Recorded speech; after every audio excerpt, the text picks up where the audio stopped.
चलिए ना, कल हम लोगों ने लास्ट में बेटा स्टेबिलिटी के ऊपर बात करी थी और स्टेबिलिटी में आपको बोला था कि जैसा हम लोग सीएफएससी में पढ़ रहे थे ठीक वैसी ही कहानी स्टेबिलिटी में भी है। बस जब भी स्टेबिलिटी की बात आ जाए तो आपको सबसे पहला फैक्टर जो देखना है वो नंबर ऑफ किलेट रिंग होगा। बाकी सारे जो फैक्टर वगैरह थे वो बिल्कुल सेम ही थे, है ना। क्या क्या फैक्टर हमने सीएफएससी में पढ़े थे, एक बार अगर उसको रिकॉल करें हम, तो बेटा पहला फैक्टर था सीएफएससी के लिए, है ना, मैं बात कर रहा हूँ स्प्लिटिंग एनर्जी की, वो था ज्योमेट्री स्पॉट। अगर ज्योमेट्री अलग अलग है तो square planar, then octahedral, then tetrahedral, ये ऑर्डर बनेगा।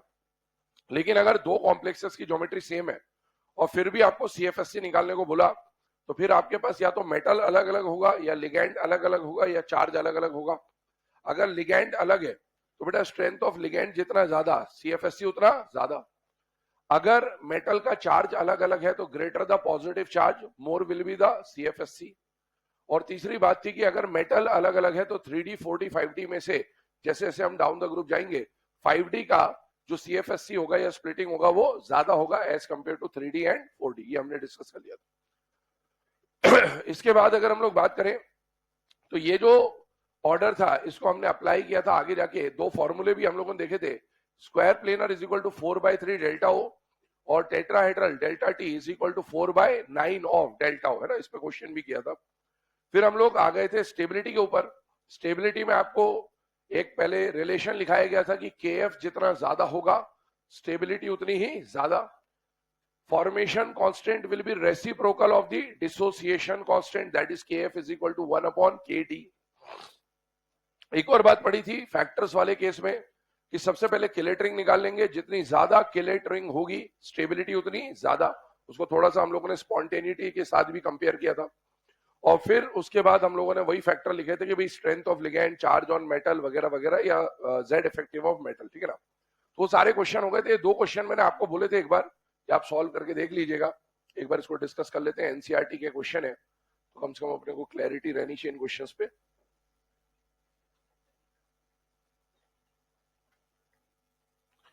देखिए सबसे पहला क्वेश्चन है, amongst the following the most stable complex is, है ना।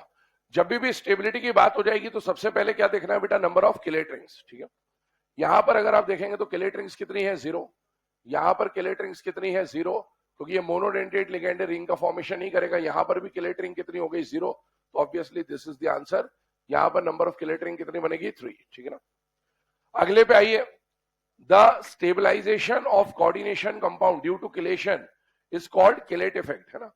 किलेट इफेक्ट भी बोलते हैं, मैक्रो साइक्लिक इफेक्ट भी बोलते हैं, मतलब साइक्लिक इफेक्ट होता है, ठीक है ना। Which of the following is most stable complex, again आपको क्वेश्चन में ही दे रखा, किलेट रिंग की बात दे रखी है, एक ही कॉम्प्लेक्स है जिसमें किलेट रिंग बनेगा और वही क्या हो जाएगा, मोस्ट स्टेबल, ठीक है ना। तो ये आपके पास पूरी पॉसिबिलिटी है कि भाई इनमें से कभी भी कोई क्वेश्चन आ जाए तो आपको किलेट रिंग्स देख लेना है और किलेट रिंग के अकॉर्डिंगली उसको सॉल्व कर देना। आगे बढ़ते हैं। ये सारी चीजें समझने के बाद अगले टॉपिक के ऊपर आते हैं। नेक्स्ट टॉपिक जो हमें पढ़ना है दैट इज आइसोमेरिज्म। हेडिंग डालिएगा isomerism.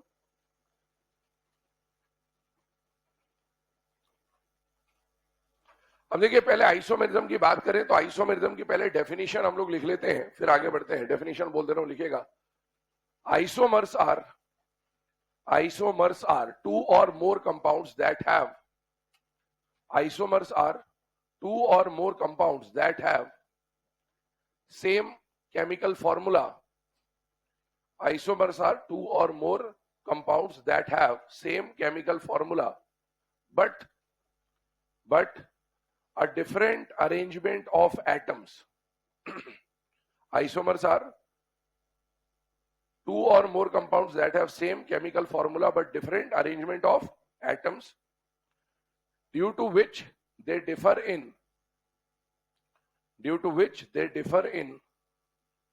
one or more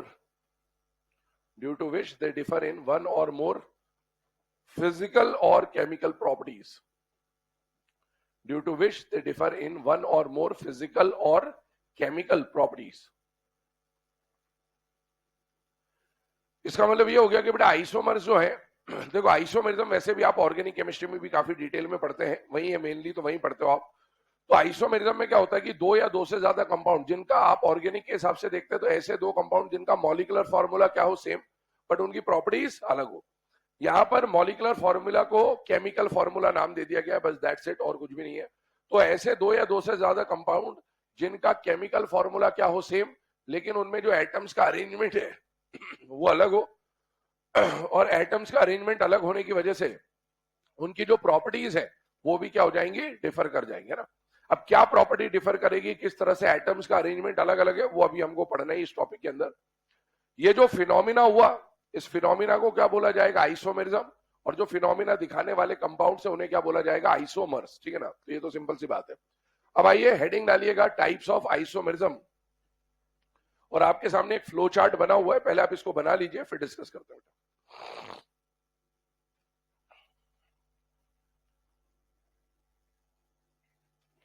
types of isomerism flow chart बना हुआ है, बना लीजिए। अगेन ऑर्गेनिक की ही तरह यहां पर भी आइसोमर्स को या आइसोमेरिज्म को दो पार्ट में डिवाइड किया गया है। पहला स्ट्रक्चरल आइसोमेरिज्म, दूसरा स्टीरियो आइसोमेरिज्म। स्ट्रक्चरल में आपके सामने आयनाइजेशन, हाइड्रेट या सॉल्वेट, या फिर लिंकेज, या फिर कोऑर्डिनेशन, चार तरह के आइसोमेरिज्म है। और स्टीरियो के अंदर वही आएंगे सिस ट्रांस, है ना, ज्योमेट्रिकल आइसोमर, और या फिर ऑप्टिकल आइसोमर, जो आप ऑर्गेनिक में भी पढ़ते हैं।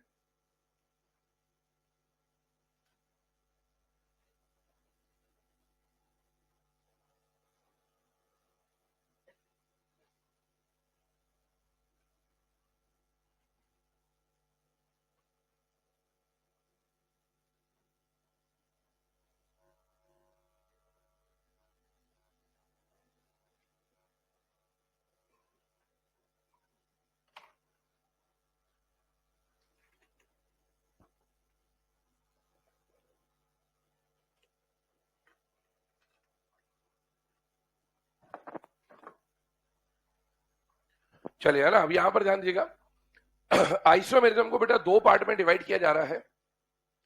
पहला जो पार्ट आ रहा है वो आ रहा है स्ट्रक्चरल, दूसरा जो पार्ट आ रहा है वो आ रहा है स्टीरियो। स्ट्रक्चरल में क्या होगा वो भी हम डिस्कस करते हैं वन बाय वन। स्टीरियो में क्या होगा डिस्कस करते हैं, पहले नाम के ऊपर फोकस करते हैं। स्टीरियो आइसोमेरिज्म के नाम बिल्कुल वही है जो आप ऑर्गेनिक में भी पढ़ोगे, ज्योमेट्रिकल और ऑप्टिकल, ठीक है ना। ज्योमेट्रिकल को ही सिस ट्रांस आइसोमर भी बोला जाएगा। स्ट्रक्चरल में आप ऑर्गेनिक में अलग अलग चीजें पढ़ते हैं, वहां पर जैसे चेन आइसोमर वगैरह वगैरह होता है, फंक्शनल ग्रुप आइसोमर होता है, इस तरह की बात होती है। यहाँ पर स्ट्रक्चरल आइसोमेरिज्म में अलग अलग नाम है, वहां से डिफरेंट नाम है। क्या क्या नाम है, आयनाइजेशन, हाइड्रेट या सॉल्वेट बोलेंगे, हमें मेनली हाइड्रेट पढ़ना है, लिंकेज और कोऑर्डिनेशन। अब ये है क्या, वन बाय वन डिस्कस करते हैं।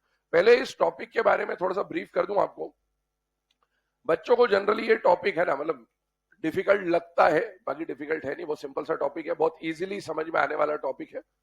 और जब हम स्टीरियो पे जाते हैं तो बच्चा है ना, क्योंकि थोड़ा सा ऑर्गेनिक का भी एक वो पॉइंट है ना माइंड में रहता है कि ऑप्टिकल बच्चों को टफ लगता है, तो बहुत सिंपल है पहली बात तो, है ना। मतलब ये आइसोमेरिज्म यहाँ का एक ऐसा टॉपिक है जो आप बहुत इजीली कर सकते हो, उसमें ज्यादा परेशान नहीं होना पड़ता आपको, है ना। तो आइए अब उसको देखते हैं कि किस तरह से हमें सॉल्व करना है। तो माइंड सेट बिल्कुल क्लियर रखें, बहुत ईजी टॉपिक है ना, डिफरेंट कुछ भी नहीं है, डिफिकल्ट कुछ भी नहीं। सबसे पहले आगे बात करते हैं। सबसे पहला जो कैटेगरी हमें पढ़ना है वो कौन है बेटा, स्ट्रक्चरल आइसोमेरिज्म। अब स्ट्रक्चरल आइसोमेरिज्म ध्यान से सुनिएगा, नाम से समझ में आ रहा है कि जो दो कंपाउंड होंगे उनका फॉर्मूला तो क्या होगा, सेम, लेकिन उनमें डिफरेंस किस में आएगा, स्ट्रक्चर में, है ना। तो अब उसके ऊपर बात करें, they have same chemical formula but different bonds. Different bonds कहने का मतलब क्या हुआ, चेक करिएगा। जैसे मान लीजिए मैंने आपको एक कंपाउंड लिख के दिया, और कंपाउंड है CO NH3 4, इसके अलावा हम लोगों ने मान लीजिए ले लिया CN, है ना, CN ले लिया, इसको 5 कर देता हूं, उसको CN कर देता हूं। अभी आपको क्या दिख रहा है कि यहाँ पर कोबाल्ट के साथ 5 अमोनिया है और एक CN है ना, डब्बे पे जो भी चार्ज वार्ज +2 टाइप का ऐसा लगा दिया अपन ने। अब अगला जो कंपाउंड बनेगा उसका भी फॉर्मूला तो यही होना चाहिए, formula must be same. Two compounds that have same chemical formula, मतलब एक कोबाल्ट यहाँ है तो एक कोबाल्ट यहाँ भी होना चाहिए, 5 अमोनिया यहाँ है तो 5 अमोनिया यहाँ भी होना चाहिए, एक CN यहाँ है तो एक CN यहाँ भी होना चाहिए। लेकिन कहीं ना कहीं अगर ये ऐसा हो जाए, इसका मतलब क्या हुआ, अभी मेटल को कौन काट रहा था, कार्बन, और अभी मेटल को कौन काट रहा है, नाइट्रोजन। तो स्पीशीज वही के वही है, लेकिन कहीं ना कहीं क्या बॉन्ड में चेंज आ गया या नहीं आ गया, आ गया। तो इस तरह के आइसोमर्स को हम लोग क्या बोलते हैं बेटा, स्ट्रक्चरल आइसोमर्स, ठीक है ना। आइए देखते हैं।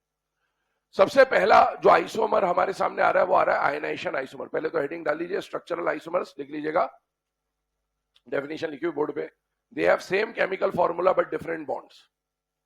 स्ट्रक्चरल आइसोमर्स या स्ट्रक्चरल आइसोमेरिज्म डेफिनेशन लिख लीजिएगा, they have same chemical formula but different bonds. मतलब जब दो या दो से ज्यादा कंपाउंड का केमिकल फॉर्मूला सेम हो बट उनके अंदर जो बॉन्ड्स प्रेजेंट है वो चेंज हो जाए, डिफर करें, तो उसे हम लोग क्या बोलेंगे बेटा, स्ट्रक्चरल आइसोमर्स। क्योंकि बॉन्ड चेंज होते ही स्ट्रक्चर में जो बॉन्डेड आइटम है उसमें चेंज आ गया, तो हम उसको बोलेंगे स्ट्रक्चर में चेंज आ गया, और स्ट्रक्चर में चेंज आ गया तो उसे ही बोला जाएगा स्ट्रक्चरल आइसोमेरिज्म। अब इसमें फर्स्ट जो कैटेगरी आ रही है बेटा, first type is ionization isomerism, ठीक ना। अब आयोनाइजेशन आइसोमेरिज्म क्या है पहले उसके ऊपर बात करते हैं, और पहले हम लोग केमिस्ट्री की लैंग्वेज में समझते हैं, फिर हम इसको है ना नॉर्मल जो देसी लैंग्वेज है उसमें समझ लेंगे कि चेक कैसे करना होता है। इन पे दो तरह के क्वेश्चन बन सकते हैं। पहला, कोई भी एग्जाम्पल आपको देगा और बोलेगा ये एग्जाम्पल के बारे में बताइए कि ये कौन सा आइसोमेरिज्म शो कर सकता है। तो आपके सामने जितने भी टाइप के आइसोमर्स हैं उसमें आपको चेक करना पड़ेगा कि कौन सा केस कौन सा आइसोमेरिज्म शो कर सकता है। और दूसरा जो इस पे क्वेश्चन बन सकता है, वो दूसरा क्वेश्चन ये है कि आपको कॉम्प्लेक्स देगा और बोलेगा इसके कितने आइसोमर्स बन सकते हैं। तो पहला क्वेश्चन हमेशा ये बनेगा कि कौन सा आइसोमेरिज्म शो किया जा सकता है, और दूसरा क्वेश्चन ये बनेगा कि कितने आइसोमर्स बनते हैं। कितने आइसोमर्स वाली अगर हम बात करें तो कितने आइसोमर्स ज्यादा पूछता नहीं आपसे, है ना, कि नंबर ऑफ आइसोमर्स किसके ज्यादा होंगे कम होंगे, ऐसा आईओसी में नहीं पूछता आपसे, बट फिर भी हम डिस्कस करेंगे। तो आपसे मेनली जो क्वेश्चन आता है, कोई कॉम्प्लेक्स देगा और बोलेगा ये कौन कौन सा आइसोमेरिज्म दिखा सकता है, ये आपको चेक करना होता है। आइए सबसे पहले बात करते हैं आयोनाइजेशन आइसोमेरिज्म। यहां पर वर्ड जो हमको ध्यान देना है वो क्या है बेटा, आयनाइजेशन। मुझे बताइए, जब आप कोई भी कॉम्प्लेक्स लिखते थे, स्टार्टिंग में हमने पढ़ा था किसी भी कॉम्प्लेक्स कंपाउंड में दो पार्ट होते हैं, एक डब्बे वाला पार्ट और एक डब्बे के बाहर वाला पार्ट। क्या डब्बे के बाहर वाले पार्ट को आयोनाइजेशन स्फीयर भी कहा जाता था बेटा? यस। तो यहां पर उसी का रोल है, आयोनाइजेशन मतलब वही है। जब आप डब्बे के बाहर वाले पार्ट को पानी में डालते थे तो क्या वो डिसोसिएट हो जाता था, आयनाइज हो जाता था या नहीं हो जाता था? हो जाता था। तो आप देखो इस कंपाउंड को, देखो जरा ध्यान से, डेफिनेशन वगैरह भी लिखाता हूं। सबसे पहली बात, CONH3 5SO4Br। अब अगर इसी कंपाउंड को मैं कुछ इस तरह से लिख दूं, CONH3 5Br को अंदर ले आऊं और SO4 को बाहर ले जाऊं, तो ओवरऑल दोनों कंपाउंड को चेक करिए, कोबाल्ट कोबाल्ट, अमोनिया 5, एक Br, एक सल्फेट। क्या ओवरऑल केमिकल फॉर्मूला सेम है या अलग है बेटा? सेम है। लेकिन अभी यहां पर कोबाल्ट को काटने का काम कौन कर रहा था? सल्फेट। अब कोबाल्ट को काटने का काम कौन कर रहा है? ब्रोमीन या ब्रोमीडो। तो क्या बॉन्ड चेंज हुआ कि नहीं हुआ? हुआ।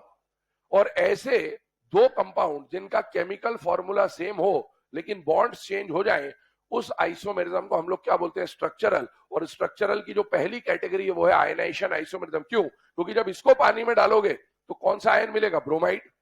और जब इसको पानी में डालोगे तो कौन सा आयन मिलेगा? सल्फेट। क्या पानी में डालने पर दोनों सेम आयन प्रोड्यूस कर रहे हैं या डिफरेंट आयन प्रोड्यूस कर रहे हैं? मतलब इनकी प्रॉपर्टी चेंज हो गई है। और इसका मतलब दो कंपाउंड जिनका केमिकल फॉर्मूला सेम हो बट प्रॉपर्टीज डिफरेंट हो, उन्हें आइसोमर्स बोला जाएगा। और अगर पानी में जाकर डिफरेंट आयन प्रोड्यूस कर रहे हैं तो ऐसे आइसोमर्स को क्या बोलते हैं बेटा? Ionization isomer. इसके लिए एनसीईआरटी में जो डेफिनेशन दे रखी है उस पर बात करता हूं। एनसीईआरटी में बोला हुआ है कि ऐसा केमिकल कंपाउंड जिसका जो काउंटर आयन है, कौन सा आयन? काउंटर आयन कौन होता है? ऐसा कॉम्प्लेक्स जिसमें जो काउंटर आयन है वो खुद ब खुद लिगेंड की तरह काम कर सकता हो, those compounds in which the counter ion itself has the potential to act as a ligand. क्या यहां पर यह बात ट्रू है या फॉल्स है बेटा? ट्रू है। क्या हमारा जो काउंटर आयन है वो भी लिगेंड की तरह काम कर सकता है? यस। तो ऐसे कॉम्प्लेक्स जहां पर काउंटर आयन भी लिगेंड की तरह काम कर पाए उसे हम लोग क्या बोल देंगे बेटा? Ionization isomer. अब ये तो सब केमिस्ट्री की बात हो गई है ना, लैंग्वेज की, अपन तो सीधे सीधे समझ ले करना क्या है। पहली बात, जब भी आइसोमेरिज्म आएगा तो आपको मेटल के कोऑर्डिनेशन नंबर से छेड़खानी नहीं करनी है। पहली बात ये दिमाग में फिट कर लीजिए। क्या बोला मैंने? जब भी आइसोमेरिज्म की बात होगी, पूरे आइसोमेरिज्म, कोई सा भी आइसोमेरिज्म पढ़ोगे, मेटल के कोऑर्डिनेशन नंबर से छेड़खानी नहीं करनी। मतलब कोऑर्डिनेशन नंबर चेंज नहीं करना। ऐसा नहीं करना है कि आइसोमेरिज्म बनाने के चक्कर में पहले 6 जगह कटवा रहा था, बाद में आपने 4 कर दिया, 7 कर दिया। ऐसा नहीं होगा। 6 जगह कटवा रहा है तो 6 जगह ही कटवाएगा। उसको 6 को मेंटेन करते हुए जो भी आपको करना है वो करते रहिए। अब देखो, अगर जो आपको कॉम्प्लेक्स दिया है, इस कॉम्प्लेक्स को देखिए, क्या इस कॉम्प्लेक्स के अंदर कोई एनायन है या नहीं है बेटा? है। और क्या बाहर भी कोई एनायन है या नहीं है बेटा? है। और अगर किसी कॉम्प्लेक्स में डब्बे के अंदर और डब्बे के बाहर अलग अलग एनायन हो, ध्यान से सुन लीजिएगा, है ना, अगर किसी कॉम्प्लेक्स में डब्बे के अंदर और डब्बे के बाहर अलग अलग एनायन हो तो पक्का है वो आयोनाइजेशन आइसोमेरिज्म दिखाएगा ही दिखाएगा। ये इसका की पॉइंट है। आप देखो यहां पर डब्बे के अंदर डब्बे के बाहर सेम आयन है, अलग अलग है, अलग अलग, तो इसका मतलब ये अंदर चला जाएगा, ये बाहर चला जाएगा, और ये क्या दिखा देगा? Ionization isomerism. यहां पर भी एग्जांपल चेक करिए, कॉम्प्लेक्स को देखिए, आपको कॉम्प्लेक्स दिया एग्जाम में और बोला बताओ क्या ये आयोनाइजेशन आइसोमेरिज्म दिखाएगा कि नहीं दिखाएगा, तो आपको चेक क्या करना है कि डब्बे के अंदर और डब्बे के बाहर अलग अलग एनायन है या नहीं है। इधर बताइए, इस डब्बे के अंदर कोई एनायन है या नहीं है बेटा? है। कौन है? क्लोरो। और यहाँ डब्बे के बाहर भी कोई एनायन है या नहीं है बेटा? है। कौन है? ब्रोमो। क्या डब्बे के अंदर डब्बे के बाहर सेम एनायन है या अलग अलग है? अलग अलग। और अलग अलग एनायन है, मतलब पक्का है कि ये कॉम्प्लेक्स क्या दिखाएगा? Ionization isomerism. ठीक है ना। पहले डेफिनेशन पे आते हैं, लिखिएगा। those complexes in which those complexes in which the counter ion itself those complexes in which the counter ion itself can act as a potential ligand those complexes in which the counter ion itself can act as a potential ligand।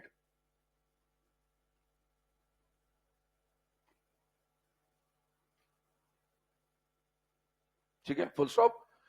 Side में note बना के आप ये जो point मैं बोल रहा हूं उसको लिख लेना। अगर डब्बे के अंदर डब्बे के बाहर अलग अलग एनायन है तो आयोनाइजेशन आइसोमेरिज्म दिखाएगा। लिख लीजिए इस बात को।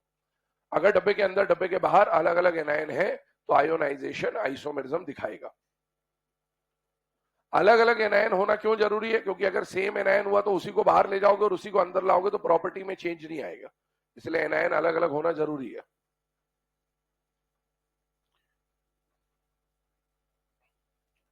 चलिए, है ना।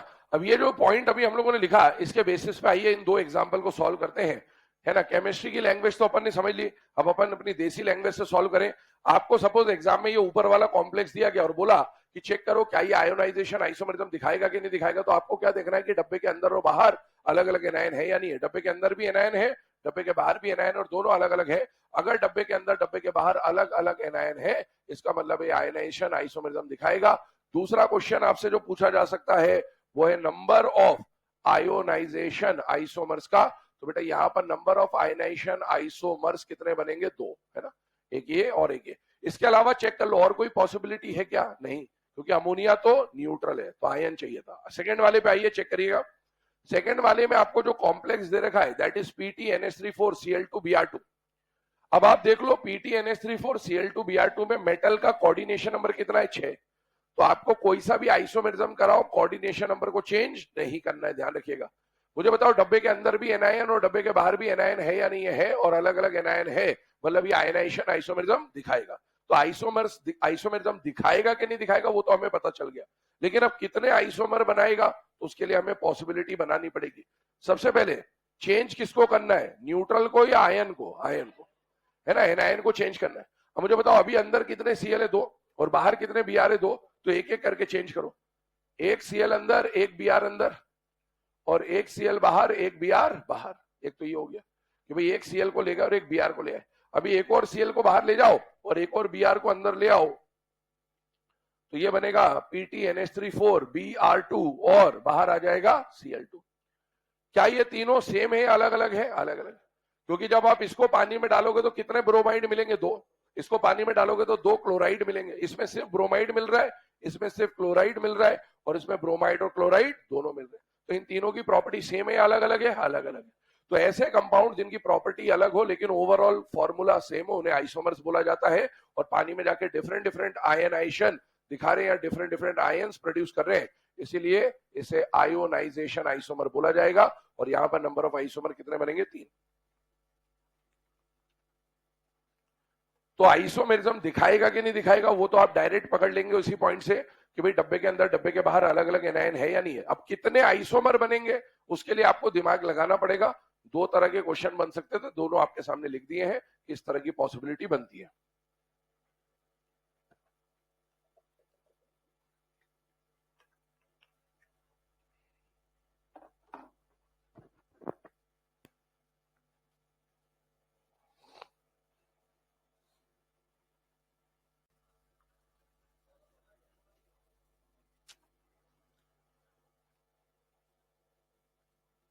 तुम्हारे जीवन में नहीं, हमारे जीवन में बहुत दुख है। लिखो इसको, चलते चलते कभी रुक जाता।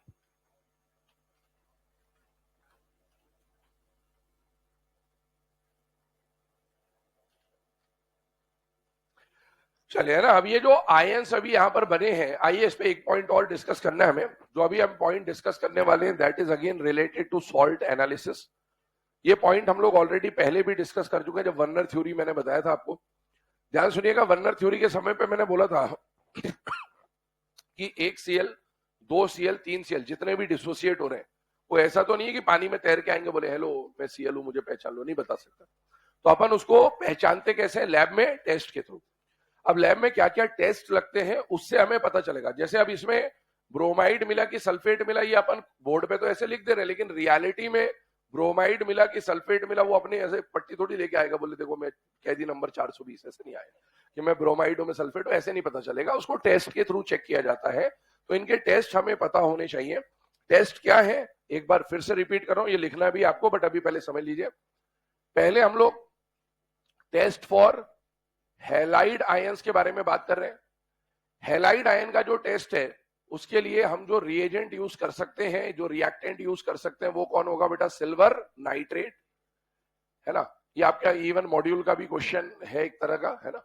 और सिल्वर नाइट्रेट टेस्ट में मैंने आपको बोला था कि जब आप कोई भी हैलाइड ले रहे हो, मान लो आपने फ्लोराइड लिया, आपने क्लोराइड लिया, आपने ब्रोमाइड लिया या आपने आयोडाइड लिया ना, अगर ये आयन कहीं पर भी प्रेजेंट है या प्रोड्यूस हो रहे हैं और इनको टेस्ट करना है कि हैलाइड आयन है या नहीं है, तो आप सिल्वर नाइट्रेट से रिएक्ट करा दीजिए और सिल्वर नाइट्रेट भी एक्सेस ले लेना है। इस तरह की बात हम लोगों ने करी थी ना।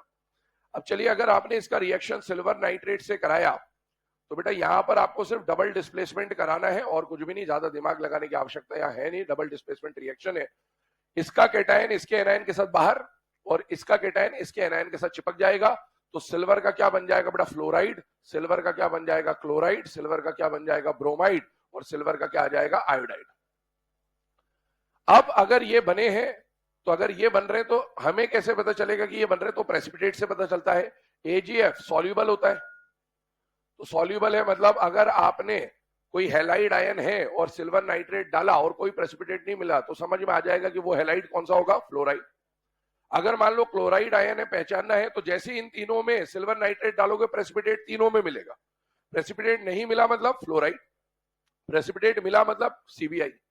क्यों आज होगा प्रभात? आज के CBI इनसॉल्युबल है ना। तो हमें कैसे पता चलेगा तीनों प्रेसिपिटेट में? तो कलर, इसका प्रेसिपिटेट कौन सा होता है बेटा? व्हाइट। इसका प्रेसिपिटेट कौन सा होता है बेटा? Pale yellow. और इसका प्रेसिपिटेट कौन सा होता है बेटा? डार्क येलो, है ना। तो ये पेल येलो प्रेसिपिटेट और इसका जो प्रेसिपिटेट आएगा वो कैसा आ जाएगा बेटा? Dark yellow precipitate. तो जैसे ही ये जो केस बना है, अगर इसमें हमें पता करना है कि जैसे ही हमने सिल्वर नाइट्रेट डाला और सिल्वर नाइट्रेट डालते ही हमें पेल येलो प्रेसिपिटेट मिल गया, तो हमें समझ में आ गया कि वहां पर ब्रोमाइड आयन डिसोसिएट हुआ है या नहीं हुआ है बेटा? हुआ है। सिमिलरली यहां पर चेक करिए, इसमें देखिए, अगर ये वाला कॉम्प्लेक्स है तो आप जैसे सिल्वर नाइट्रेट डालोगे एक्सेस में, है ना, 2 ब्रोमाइड मिलेंगे तो 2 सिल्वर नाइट्रेट से रिएक्शन करके 2 मोल पेल येलो प्रेसिपिटेट मिलेगा। ये डाला तो 2 मोल व्हाइट प्रेसिपिटेट मिलेगा और ये डाला तो 1 मोल पेल येलो और 1 मोल व्हाइट प्रेसिपिटेट मिलेगा। इस तरह की कहानी बनेगी। अब आते हैं सल्फेट आयन पे, चेक करिएगा। सल्फेट आयन अगर कहीं पर बन रहा है तो सल्फेट आयन का टेस्ट क्या होता है, आइए उस पर बात करते हैं। सल्फेट आयन के लिए जो रिएजेंट आप यूज करोगे वो रिएजेंट होगा बेटा बेरियम क्लोराइड। क्या हो जाएगा? Barium chloride. आप जब भी सल्फेट आयन का टेस्ट करना है तो जो रिएजेंट आप है ना यूज करोगे वो होगा BaCl2। ये जो BaSO4 यहां बनता है, ये आगे आपको ऑर्गेनिक में भी वो जो आप लेसैग्ने टेस्ट वगैरह पढ़ते हैं वहां पर भी BaSO4 की बात आती है। तो BaCl2 की बात करें अगर हम, तो ध्यान से देखना, सल्फेट आयन है। अब सल्फेट आयन है या नहीं है पहचानने के लिए आपने कौन सा रिएजेंट मिला दिया? BaCl2। जैसे ही आपने BaCl2 मिलाया, अगेन डबल डिस्प्लेसमेंट करा दीजिए। इसका एनायन इसके कैटायन के साथ चिपक जाएगा और कैटायन के साथ चिपक के क्या बना लेगा? BaSO4। याद करिए सल्फेट के बारे में भी सॉल्युबिलिटी में क्यों आज होगा प्रभात के अलावा, आज सारे बाराती कैसे पागल हो गए कि सल्फेट याद आ रहा है कुछ? बाराती का सल्फेट सॉल्युबल या इनसॉल्युबल? इनसॉल्युबल। ये भी प्रेसिपिटेट देता है बेटा, वही सब जो अपन ने पढ़ा वही धीरे धीरे काम आता रहेगा आपको, है ना। ये क्या हो जाएगा, व्हाइट प्रेसिपिटेट। और अगर कोई एक्वस सॉल्यूशन है उसमें BaCl2 डालते ही व्हाइट प्रेसिपिटेट दिख जाए तो समझ जाना है कि उसमें कौन सा आयन प्रेजेंट है बेटा, सल्फेट आयन प्रेजेंट है, ठीक है ना। तो ये एक काम करें, इस रिएक्शन को आप लोग लिख ले, नोट कर ले, ताकि बाद में कभी ये रिएजेंट वगैरह की बात आए तो कम से कम अपने को हैलाइड और सल्फेट के टेस्ट बहुत इजीली क्लियर होने चाहिए।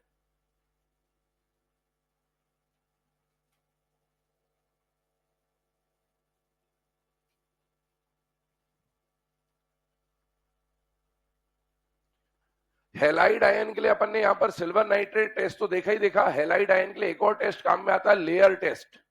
और लेयर टेस्ट भी मैं आपको बता चुका हूं, जो मैंने बताया था कि more reactive halogen will displace the less reactive halogen, है ना। वो हमने ऑक्सीडाइजिंग नेचर, रिड्यूसिंग नेचर और रिएक्टिविटी तीनों से समझा था।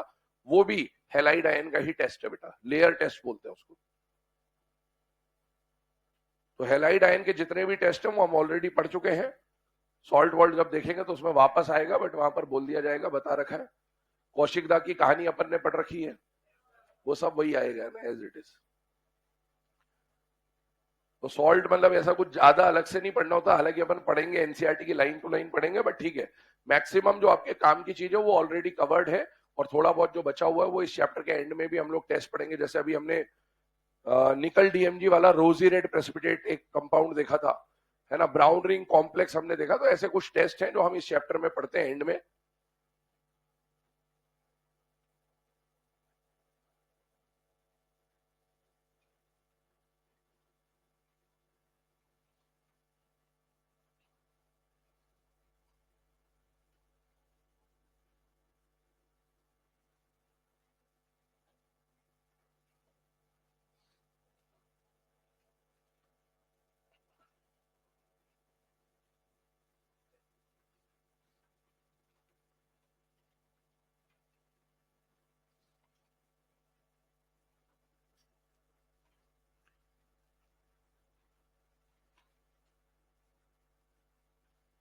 चलिए, है ना। अब ये जो रिएक्शंस हम लोगों ने लिखी है बेटा, इसके बाद आते हैं वापस से यहाँ पर।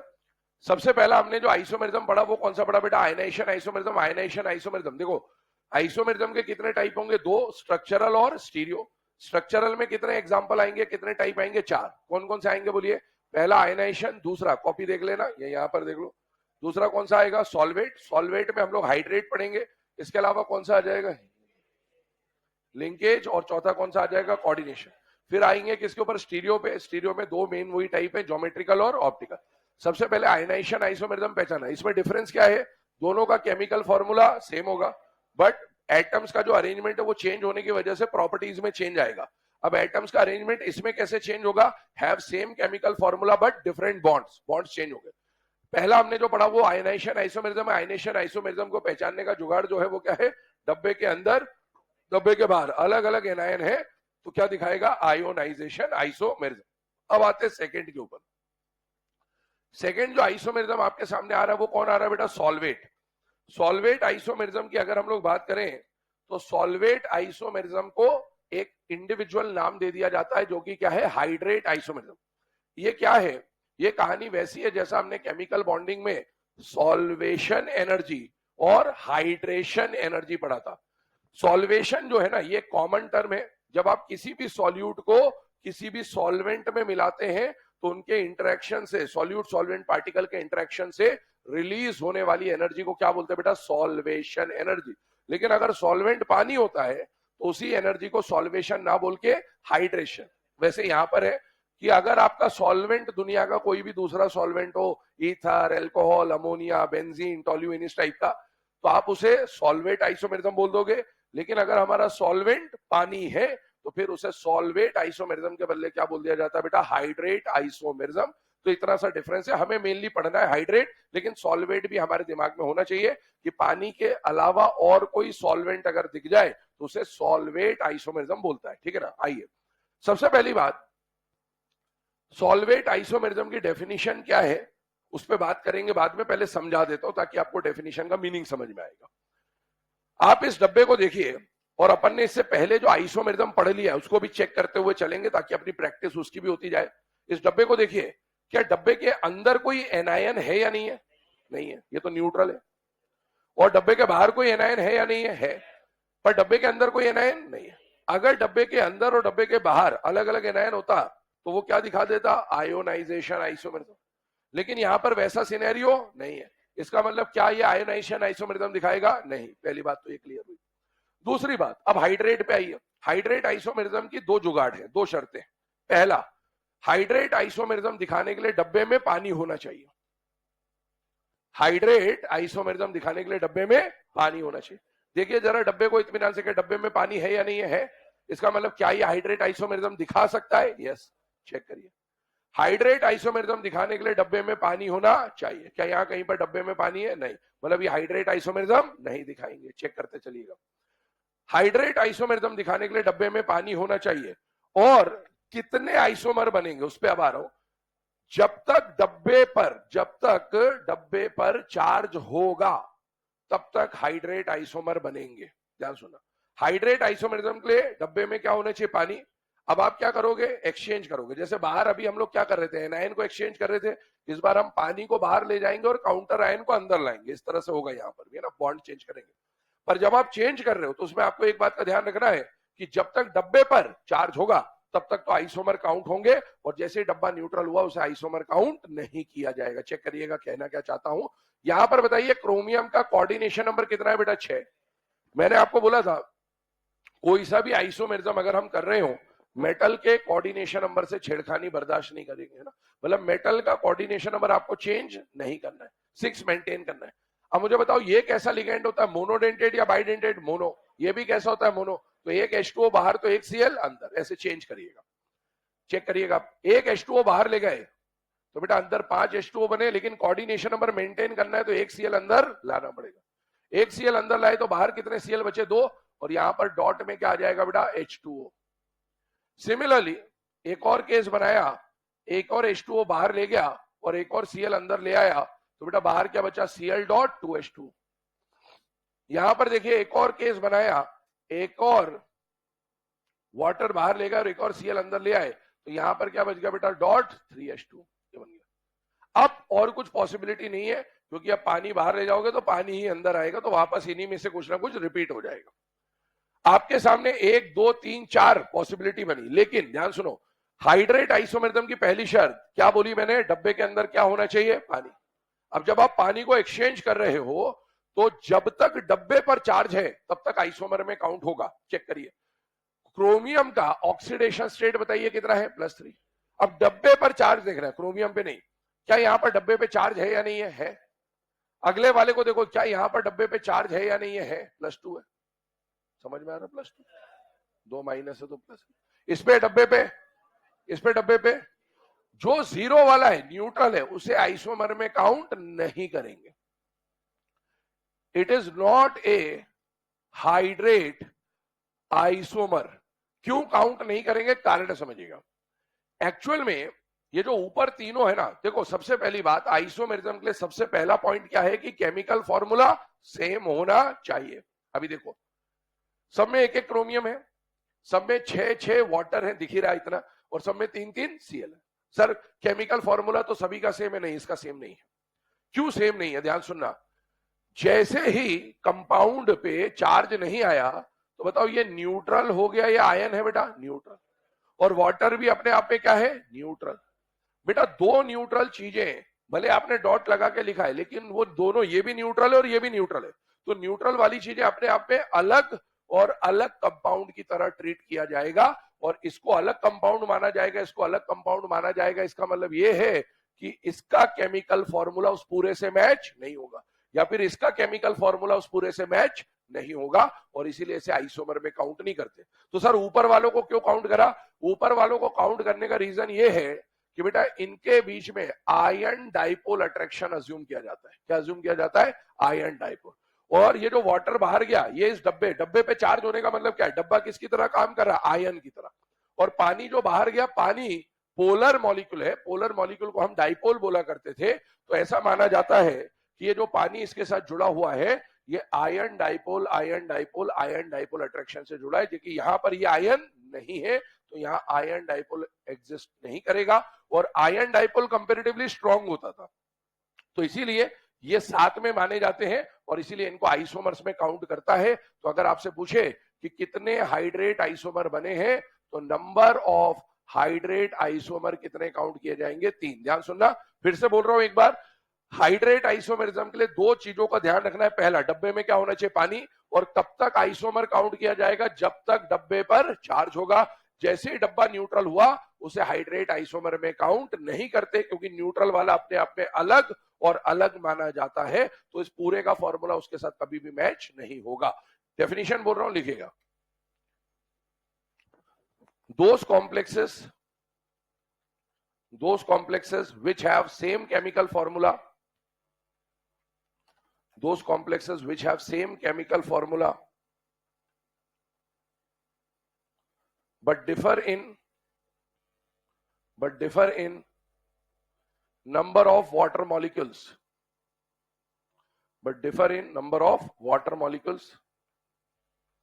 present inside and outside the coordination sphere. Number of water molecules present inside and outside the coordination sphere. इसका मतलब डब्बे के अंदर बाहर जो नंबर ऑफ वाटर मॉलिक्यूल है वो चेंज होते जा रहे हैं। और आप शुरू के तीनों एग्जांपल में देखेंगे, उन तीनों में number of water molecule change होते जा रहे हैं। अपन एक वाटर बाहर ले जा रहे हैं, एक सीएल अंदर ला रहे हैं। तो ये आपके सामने एग्जांपल है। अब इसमें भी वही बात है कि क्लोराइड आयन कितने बने टेस्ट करना होगा, तो वही सिल्वर नाइट्रेट टेस्ट आपको काम में आएगा। AgNO3 मिलाएंगे, या 3 मोल क्लोराइड मिलेगा, 2 मोल क्लोराइड मिलेगा, 1 मोल क्लोराइड मिलेगा, उससे पता चल जाता है। एग्जाम्पल नोट डाउन कर लीजिए फटाफट। जुगाड़ इसके लिख लेना है ना आप अपनी लैंग्वेज में। हाइड्रेट आइसोमरिज्म के लिए डब्बे में क्या होना चाहिए? पानी, पहली बात तो ये। और कब तक आइसोमर काउंट करेंगे? जब तक डब्बे पर चार्ज होगा। ये दोनों बातें अपनी लैंग्वेज में वहां लिख भी लीजिएगा।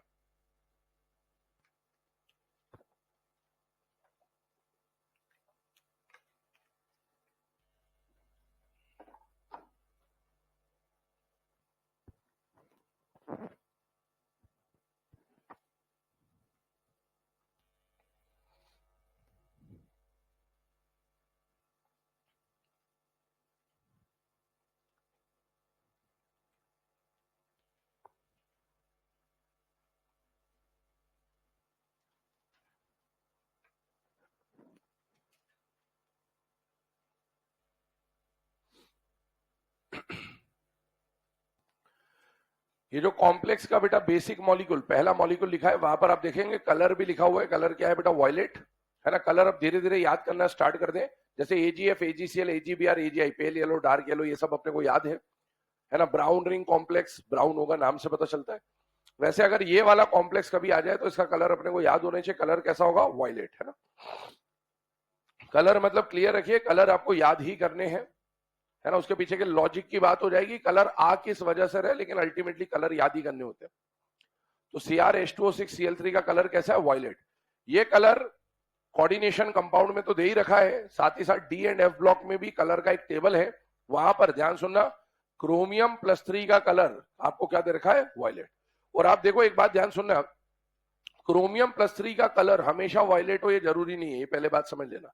एक ही आयन के अलग अलग कलर होते हैं, क्योंकि एक ही आयन के साथ जब लिगेंड आएंगे तो अलग अलग लिगेंड आ सकते हैं। अलग अलग लिगेंड आएंगे तो CFSC चेंज हो जाएगी। CFSC चेंज होने से कलर चेंज होता है, वो सब अभी हम पढ़ेंगे।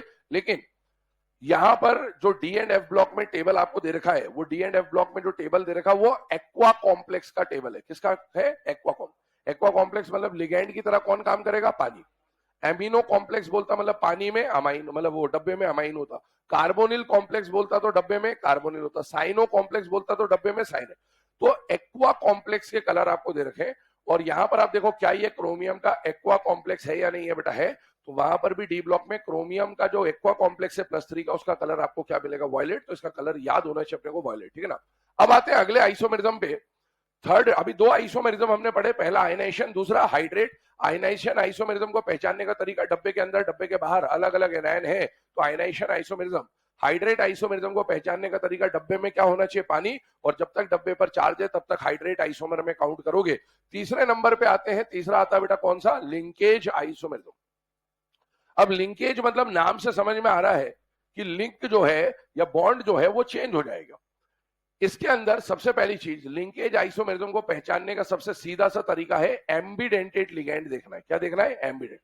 याद करिए, हमने हमारे सिलेबस में कुछ एम्बिडेंटेड लिगेंड्स पढ़े थे, और स्पेसिफिकली अगर मैं बात करूं तो 4 एम्बिडेंटेड लिगेंड्स हमने अपने सिलेबस में पढ़े है ना। अब जो एम्बिडेंटेड लिगेंड्स हम लोगों ने पढ़े, उसके अगर एग्जाम्पल पे हम लोग बात करें तो आपको उसके एग्जाम्पल याद होने चाहिए। एक तो था CN, एक था OCN, एक था SCN, और एक था NO2-, ये थे है ना। ये सारे जो लिगेंड थे ये एम्बिडेंटेड थे। एम्बिडेंटेड लिगेंड कौन से थे? जिसके पास 2 जगह से काटने की प्रॉपर्टी है, लेकिन एट अ टाइम किसी एक जगह से काटता था, मतलब ये मोनोडेंटेड की कैटेगरी में आते थे। अगर आपको किसी भी कॉम्प्लेक्स में, किसी भी डब्बे में इनमें से दिख जाए तो समझ जाना वो लिंकेज आइसोमेरिज्म दिखाएगा। क्यों? क्योंकि लिंकेज आइसोमेरिज्म में कभी मेटल के अंदर, डब्बे के अंदर होने पर कभी ये काटेगा, कभी वो काटेगा, तो लिंकेज जो है वो चेंज हो जाएगा, और इसी आइसोमेरिज्म को हम लोग क्या बोलते हैं? Linkage isomerism. तो लिंकेज आइसोमेरिज्म के लिए सबसे पहले डब्बे में क्या देखना है? Ambidentate ligand. इधर देखिए ऊपर वाले डब्बे में इन चारों में से कोई है या नहीं है बेटा? है। चारों कौन कौन से? एक बार रिपीट करिए। CN, OCN, SCN, NO2। फिर से बोलो। CN, OCN, SCN, NO2। इन चारों को ढूंढ लेना। अगर इन चारों में से डब्बे में कोई भी दिख रहा है, मतलब वो लिंकेज आइसोमेरिज्म दिखाएगा ही दिखाएगा। CN, SCN, OCN और NO2 में से कोई दिख रहा है बेटा? यस, इसका मतलब ये लिंकेज आइसोमेरिज्म दिखाएगा। अब लिंकेज आइसोमेरिज्म में क्या होगा, ध्यान से चेक करिएगा। यहां आ गया CO, यहां आ गया NH3 5। अब NO2 में पहले N काट रहा है, अब कौन काट लेगा? O काट लेगा। तो बेटा ये जो आ गया, इसको हम लोग बोलेंगे लिंकेज आइसोमेरिज्म। पहले बॉन्ड किससे बना था? नाइट्रोजन से। अब बॉन्ड किससे बन गया? ऑक्सीजन से। अच्छा एक बात बताओ, अगर यहां नाइट्रोजन काट रहा था और यहां ऑक्सीजन काट रहा है, तो क्या नाइट्रोजन सफल लिगेंड था या नहीं था बेटा? था। और ऑक्सीजन विफल लिगेंड है या नहीं है? इसका मतलब है इसकी जो स्प्लिटिंग होगी T2G ज्यादा होगी या कम होगी? ज्यादा। और इसकी स्प्लिटिंग कम। अब स्प्लिटिंग ज्यादा और कम होने से कलर को थोड़ा सा इमेजिन करिएगा। जब स्प्लिटिंग ज्यादा होगी तो कलर में क्या होगा? इलेक्ट्रॉन का एक्साइटेशन होगा।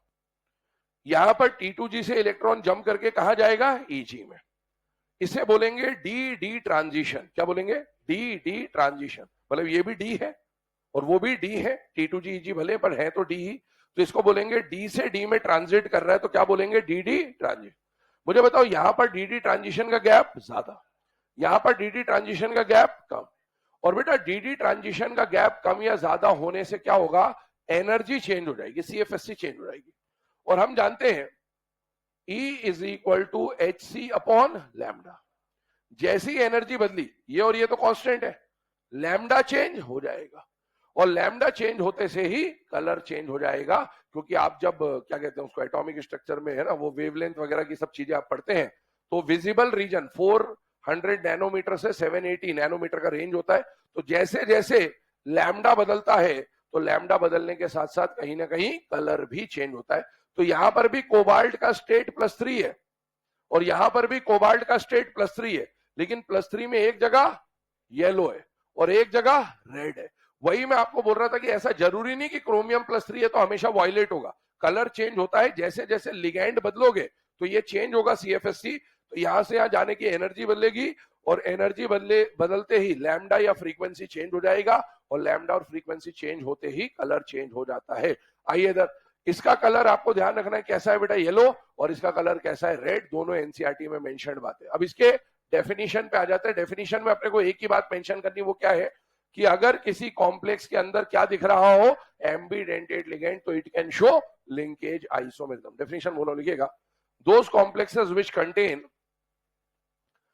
complexes which contain ambidentate ligands, those complexes which contain ambidentate ligands, those complexes which contain ambidentate ligands can exhibit linkage isomerism, can exhibit linkage isomerism। Example आपके सामने लिखे हुए, नोट डाउन कर लीजिए। इनके कलर भी याद रख रहे हैं, एक येलो है और एक रेड है।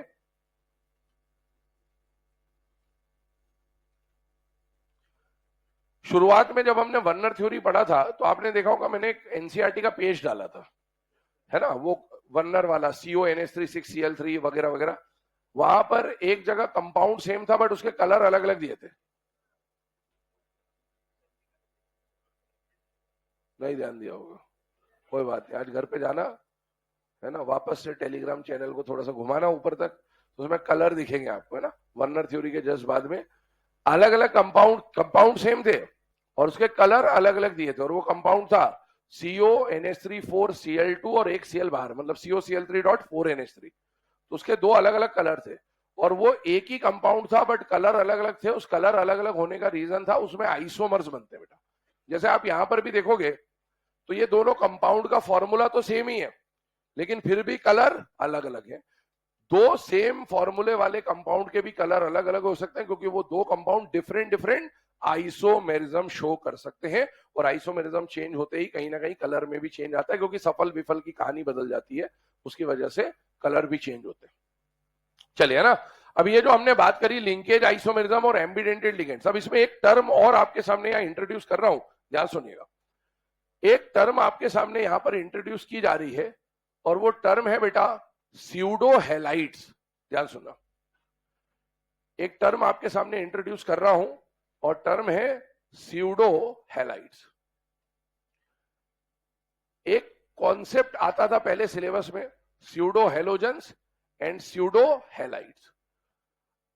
तो वैसे तो ये है ना पी ब्लॉक का पार्ट है, लेकिन क्योंकि ये लिगेंड्स काम में आ रहे हैं और इन्हीं यही एग्जांपल है इसके, तो टर्म एक बार बता दे रहा हूं, कभी बाई चांस पूछ ले इससे रिलेट करके। तो स्यूडो हेलोजेंस स्यूडो हैलाइड्स, एक बात बताइए पहले हेलोजेंस के बारे में बताइए। हेलोजन नेचर में कौन है बेटा? Fluorine, chlorine, bromine, iodine. किस फॉर्म में मिलते हैं? ऐसे मिलते हैं। और हैलाइड्स की बात करें तो नेचर में किस फॉर्म में मिलते हैं? इस फॉर्म में। हेलोजन X2 फॉर्म में, डायटोमिक फॉर्म में, और हैलाइड X- फॉर्म में। अब हमने हेलोजन के आगे क्या वर्ड लगा दिया? स्यूडो। हैलाइड के आगे क्या लगा दिया? स्यूडो। मतलब तो समझ में आ गया कि दिखेंगे हेलोजन जैसे, हैलाइड जैसे, लेकिन एक्चुअल में हेलोजन या हैलाइड नहीं होंगे। तो ऐसे मॉलिक्यूल जो इस टाइप के दिखते हैं या इस टाइप के आयन दिखते हैं और काम हेलोजन की तरह ही करें लेकिन हेलोजन होते ना हो, उन्हें बोला जाता है स्यूडो हेलोजन या स्यूडो हैलाइड। तो सर ऐसे तो दुनिया में बहुत सारे मॉलिक्यूल हैं, ध्यान सुनना। आपके सामने कुछ एग्जांपल लिख रहा हूं, है ना, इससे रिलेट करके। CN2, OCN2, SCN2, है ना, एटसेट्रा। ये कुछ एग्जांपल लिखे आपके सामने। यहां पर आइए, इसी के आयन बना दो। Cn minus, OCN minus, SCN minus. Azide ion हम लोगों ने पढ़ा हुआ है, NO2 माइनस अभी हम लोगों ने पढ़ा, एटसेट्रा। ये कुछ एग्जांपल लिखे आपके सामने, ध्यान से देखना। क्या ऊपर वाले सारे मॉलिक्यूल आपको X2 टाइप के दिख रहे हैं बेटा? यस, है ना, पूरे डब्बे को X मान लेना है। और ये सारे आयन के आपको X माइनस और X माइनस के फॉर्म में दिख रहे हैं बेटा? यस, है ना, पूरे डब्बे को X मान लेना है। तो अगर हम बात करें ऐसे मॉलिक्यूल जो X2 टाइप के दिखते हैं या ऐसे आयन जो X माइनस टाइप के दिखते हैं लेकिन इनमें किसी में भी हेलोजन प्रेजेंट नहीं है, इन्हें क्या बोला जाएगा? स्यूडो हेलोजन या स्यूडो हैलाइड। लेकिन सर ऐसे तो और भी हो सकते हैं, और भी हो सकते हैं, लेकिन उसमें ध्यान रखना है कि हेलोजन तो ना हो लेकिन X2 या X माइनस में कम से कम एक नाइट्रोजन जरूर होना चाहिए। तो ऐसे कंपाउंड जो X2 टाइप के दिखे और उसमें कम से कम एक नाइट्रोजन हो, या ऐसे आयन जो X माइनस टाइप के दिखे और उनमें कम से कम एक नाइट्रोजन हो, एक से ज्यादा भी चलेगा पर कम से कम एक नाइट्रोजन होना चाहिए, ऐसे मॉलिक्यूल्स को स्यूडो हेलोजन और ऐसे आयंस को स्यूडो हैलाइड्स बोला जाता है। और अभी ये हमको काम आएगा इस चैप्टर में। याद करिए, जब हमने इनर्ट पेयर इफेक्ट पढ़ा था तो फ्लोराइड, क्लोराइड, ब्रोमाइड और आयोडाइड में मैंने बोला था स्ट्रॉन्गेस्ट रिड्यूसिंग एजेंट कौन है? आयोडाइड। ऐसे ही जब अभी हम ये चैप्टर के एंड पे जाएंगे, टेस्ट पढ़ेंगे, तो ये साइनाइड भी स्ट्रॉन्गेस्ट रिड्यूसिंग एजेंट आएगा। और बेटा I माइनस जैसे स्ट्रॉन्गेस्ट रिड्यूसिंग एजेंट है वैसे Cn माइनस भी बेहतरीन रिड्यूसिंग एजेंट है बेटा। तो हम इसके बारे में कॉपर +2 की एक बात है, बहुत इंपॉर्टेंट है, ढेरों बार एग्जाम में आ चुके हो, पढ़ेंगे कि इनके साथ कॉपर +2 एग्जिस्ट नहीं करेगा, कॉपर +1 एग्जिस्ट करेगा, ऐसी कुछ बात आएगी। अब देखो I minus strong reducing agent, क्या ये हैलाइड है या नहीं है? और Cn माइनस भी स्ट्रॉन्ग रिड्यूसिंग एजेंट, क्या ये भी हैलाइड की तरह प्रॉपर्टी दिखा रहा है? यस, लेकिन इसमें हेलोजन नहीं है, तो इसको क्या बोल दिया जाता है बेटा? Pseudo halide. ये एक एग्जांपल से बताया, ऐसे इन सबकी कोई ना कोई प्रॉपर्टी होती है जो किसी ना किसी हेलोजन या किसी ना किसी हैलाइड से मैच होती है। एक और प्रॉपर्टी बताता हूं, रेडॉक्स के अंदर लिखी है रिएक्शन एनसीईआरटी में। क्या हमने आयो बाहर कल संबित पात्रा की कौशिकदा से रिएक्शन देखी थी? कौशिकदा उनके कितने टुकड़े करता था? 2। एक जमीन में अंदर तक गाड़ देता था, एक हवा में उछाल देता था। जमीन में अंदर तक गाड़ने का मतलब मिनिमम ऑक्सीड, हवा में उछालने का मतलब हाइपोअस एसिड वाली ऑक्सीडेशन स्टेट वाला प्रोडक्ट। वहां पर आपने जब Cl2 की रिएक्शन NaOH से कराई थी, वो भी कोल्ड एंड डाइल्यूट वाली बात कर रहा हूं, तो प्रोडक्ट बना था Cl- प्लस OCl-। NaOH था तो NaCl प्लस NaOCl बन गया था। ये सेम रिएक्शन ये दिखाता है, रेडॉक्स में मिलेगा। एम्स में पूछा जा चुका क्वेश्चन है।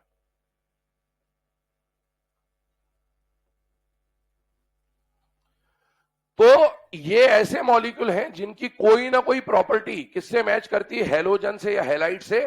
तो इनको क्या बोला जाता है बेटा? स्यूडो हेलोजन और स्यूडो हैलाइड, है ना। तो अपने को बस ये टर्म पता होनी चाहिए कि कभी बाई चांस स्यूडो हेलोजन या स्यूडो हैलाइड आ गया तो हमको कम से कम ये जानकारी होनी चाहिए कि किससे बोलते हैं। पहचानने का तरीका मैंने क्या बोला कि ऐसे मॉलिक्यूल या ऐसे आयन जिनके अंदर कम से कम एक नाइट्रोजन हो और फिर वो अगर X2 या X- के फॉर्म में दिख रहा है तो उन्हें क्या बोला जाएगा बेटा? Pseudo halogen. अगर X2 फॉर्म में तो स्यूडो हेलोजन और X- फॉर्म में तो स्यूडो हैलाइड। तो ये टर्म लिख लें और इसके एग्जांपल आप लिख लेना कॉपी में, कहीं पर भी मार्जिन में लिख लेना। कभी ये टर्म आ जाए तो पहचानना कम से कम आना चाहिए।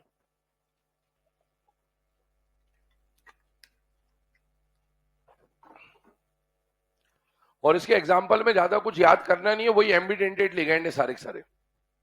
इधर देख लो, CN, OCN, SCN और NO2। एजाइड एक अलग से आ गया बस, बाकी आप वही देख लो, वही एम्बिडेंटेड लिगेंड लेना और एम्बिडेंटेड लिगेंड के ही डायटोमिक मॉलिक्यूल बना दे। CN- का CN2, OCN- का OCN2, SCN- का SCN2। तो है ना, इसको एम्बिडेंटेड लिगेंड से आप रिलेट करके याद कर सकते हैं आराम से। हालांकि याद वैसा करने का कुछ है नहीं, बस नाइट्रोजन वाले स्पीशीज देख लेते होते हैं कि किसमें नाइट्रोजन है या नहीं, बस वहीं से सॉल्व हो जाता है।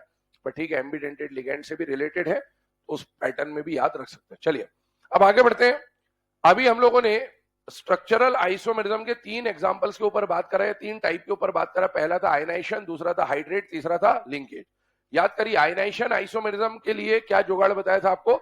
डब्बे के अंदर डब्बे के बाहर अलग अलग आयन होगा तो क्या दिखाएगा? Ionization isomerism. दूसरा हाइड्रेट आइसोमेरिज्म के लिए हम लोगों ने क्या बात करी? डब्बे के अंदर क्या होना चाहिए? पानी। और कब तक आइसोमर बनेगा? जब तक डब्बे पर चार्ज होगा। न्यूट्रल होते ही उसको आइसोमर में काउंट नहीं करेंगे।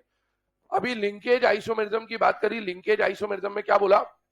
जिस डब्बे में एम्बिडेंटेड लिगेंड प्रेजेंट होगा वो क्या दिखा सकता है बेटा? Linkage isomerism. और लिंकेज आइसोमेरिज्म दिखाने वाले जो एम्बिडेंटेड लिगेंड है 4, कौन कौन से हैं? CN, SCN, OCN और NO2। क्या इनको स्यूडो हैलाइड भी बोला जा सकता है? यस। और इनके डायटोमिक जो मॉलिक्यूल बनेंगे उसे स्यूडो हेलोजन। अब आगे आइए। अच्छा एक बात और देखिए, जो लिंकेज आइसोमेरिज्म है ना, इस पे ये थर्ड एग्जांपल हमने समझ लिया। अब इसमें शुरू के 2 आइसोमेरिज्म भी चेक कर लीजिए, जो आयनाइजेशन और हाइड्रेट है। मुझे बताइए, क्या डब्बे के अंदर और डब्बे के बाहर अलग अलग आयन है या नहीं है बेटा? है। यहाँ पर डब्बे के अंदर और डब्बे के बाहर ये दोनों अलग अलग एनायन है, और डब्बे के अंदर और डब्बे के बाहर अलग अलग एनायन हुआ। इसका मतलब ये क्या दिखा सकता है? आयोनाइजेशन आइसोमेरिज्म भी दिखा सकता है। हमने इसको पढ़ा लिंकेज आइसोमेरिज्म के टर्म्स में, लेकिन क्या ये आयनाइजेशन आइसोमेरिज्म दिखा सकता है? यस। अब एक बात सुनना, अगर एग्जाम में ये आ गया और पूछा कि ये कौन कौन सा आइसोमेरिज्म दिखा सकता है, तो लिंकेज भी दिखाएगा और आयोनाइजेशन भी दिखाएगा। दोनों में से एक सिलेक्ट करना होगा तो लिंकेज सिलेक्ट करेंगे। क्यों है? तो क्या हो गया? आयनाइजेशन भी तो है, कोई एक सिलेक्ट करना होगा तो क्या करोगे? लिंकेज। आंसर सही है, कॉन्सेप्ट गलत है। कॉन्सेप्ट क्या है? एनसीईआरटी ने इसको लिंकेज में ही लिखा है, ये है कॉन्सेप्ट। बात समझ में आ रही है? एनसीईआरटी ने, मैं वही एग्जांपल लिखा रहा हूं जो एनसीईआरटी ने लिखा है, ताकि आपको परेशान ना होना पड़े। क्या ये आयनाइजेशन आइसोमेरिज्म दिखा सकता है? यस। अगर ऑप्शन ऐसा मिले कि दोनों है तो दोनों है, बिल्कुल है, पक्की बात है, कोई दिक्कत नहीं। एक सिलेक्ट करना होगा, लिंकेज सिलेक्ट करोगे, क्योंकि एनसीईआरटी ने इसको लिंकेज में लिखा है, इसलिए एक सिलेक्ट करना होगा तो लिंकेज सिलेक्ट करना है इसमें, ठीक है ना, ध्यान रखिएगा।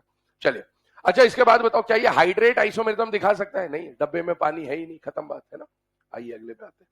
लास्ट जो स्ट्रक्चरल आइसोमेरिज्म आ रहा है वो आ रहा है कोऑर्डिनेशन आइसोमेरिज्म।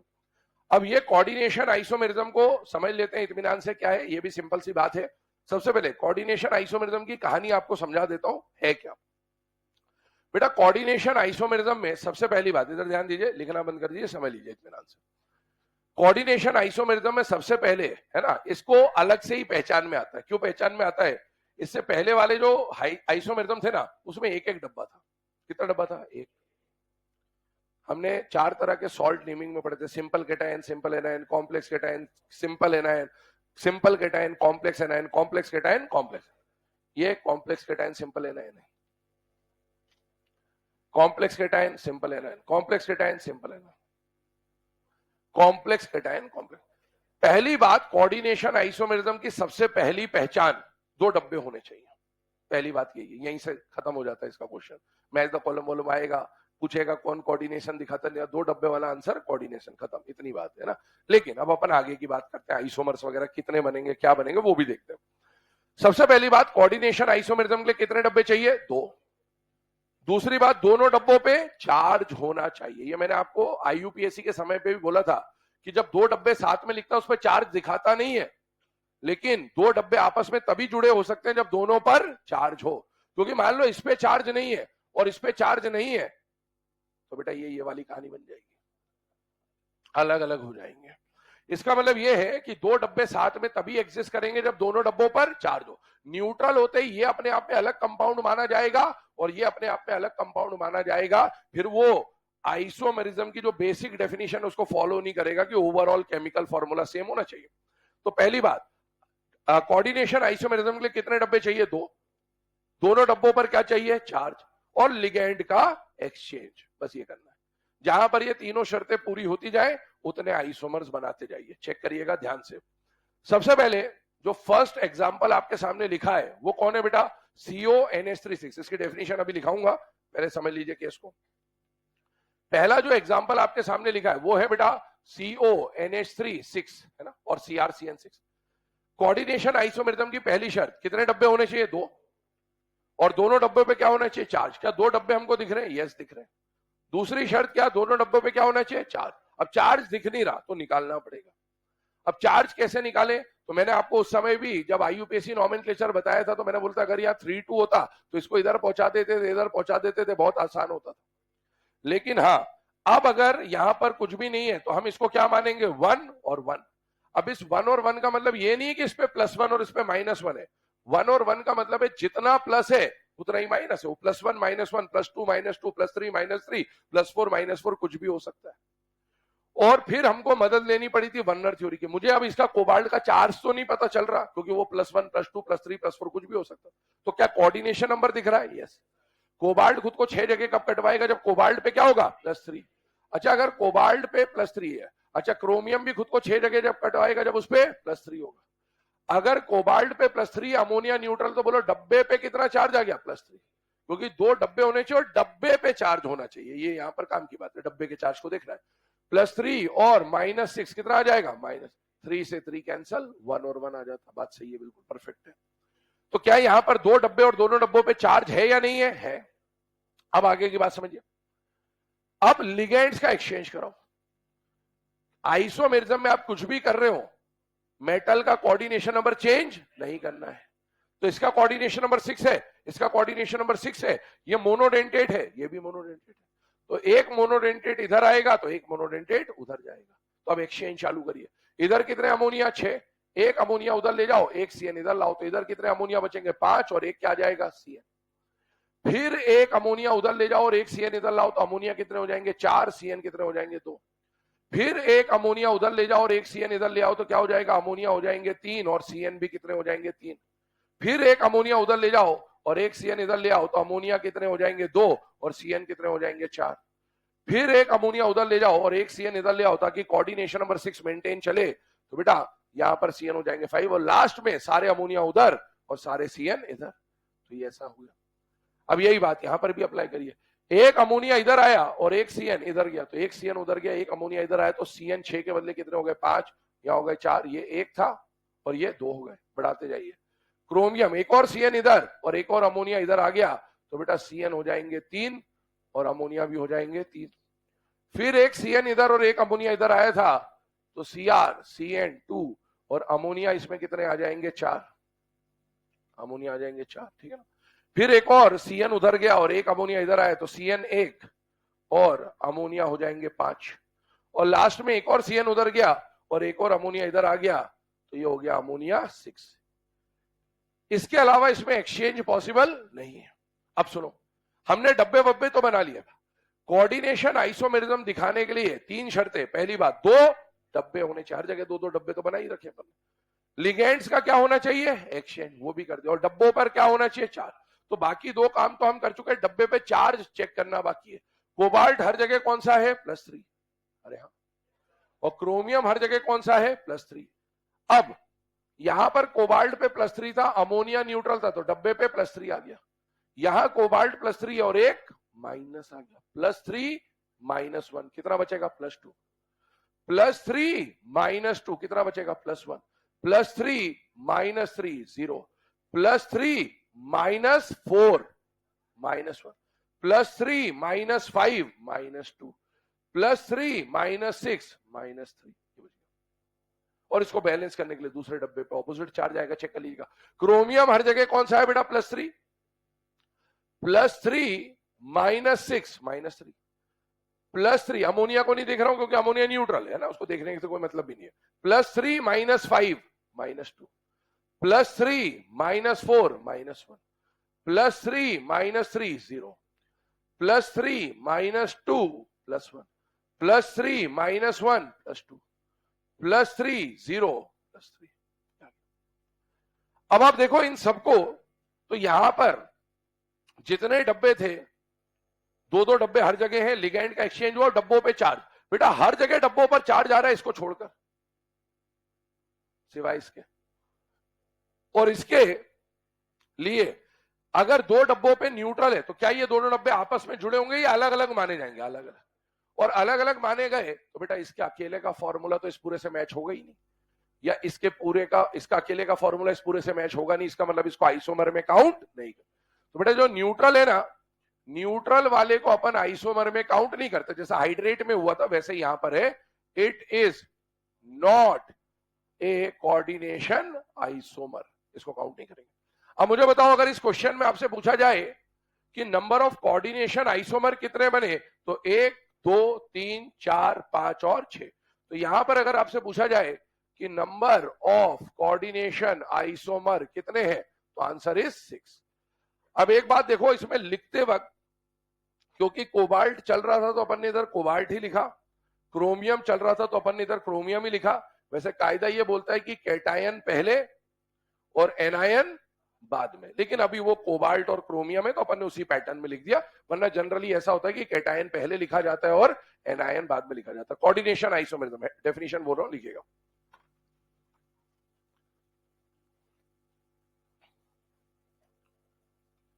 दोस कॉम्प्लेक्सेस, या ऐसा लिखो, व्हेन, ऐसा लिखिए, when there is exchange of ligands, when there is exchange of ligands between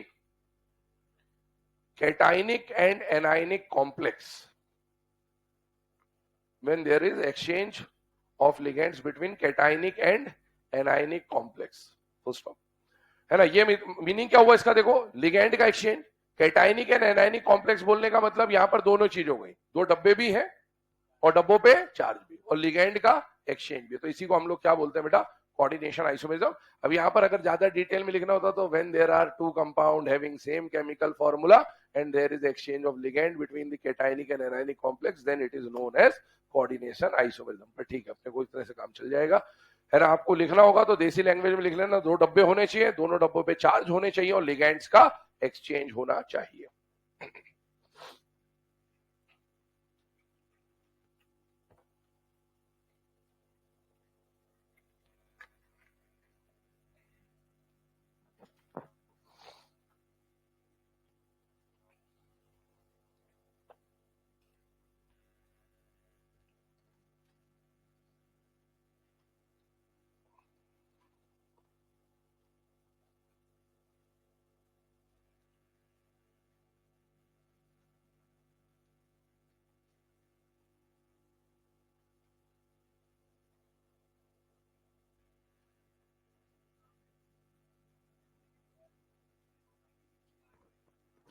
डब्बे पे माइनस है। हाँ,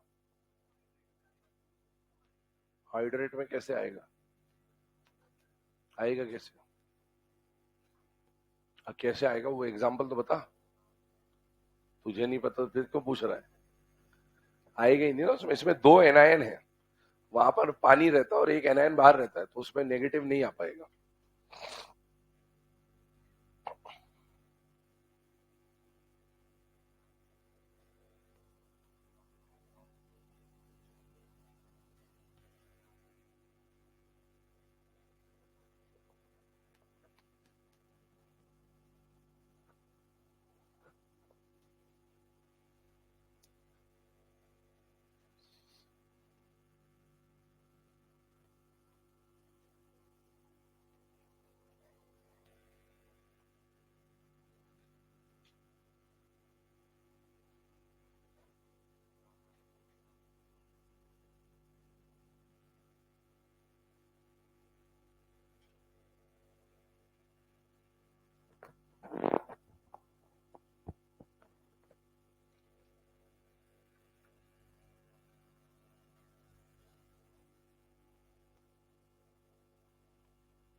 लिख लिया बेटे सबने?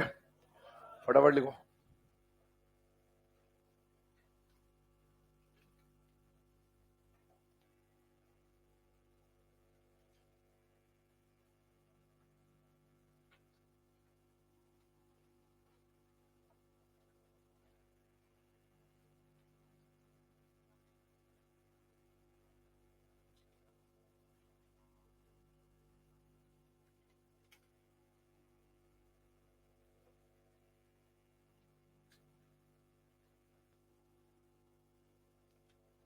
चलिए ना, अब ये जो एग्जाम्पल बेटा आपके सामने लिखा हुआ है, इसके बाद आगे डिस्कशन स्टार्ट कर रहे हैं। सेकेंड नंबर पे एक और एग्जाम्पल देखो। अभी कोऑर्डिनेशन आइसोमेरिज्म में हमने पहला केस पढ़ा, इसका एक केस और बनते, मतलब इसमें 4-5 एग्जाम्पल हमको बेसिकली पढ़ने, अलग अलग टाइप के क्वेश्चन बनते हैं। पहला केस तो ये आया कि हर जगह आपने देखा नंबर ऑफ आइसोमर्स कितने बने, 6।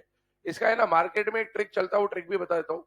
पहले वाले डब्बे का है ना, पर ट्रिक के भरोसे ज्यादा रहना मत, ठीक, इसलिए कॉन्सेप्चुअली समझ लिया, वो ज्यादा बेटर है। ट्रिक क्या रहता है, पहले डब्बे में कितने, मतलब कोऑर्डिनेशन नंबर कितना है, 6।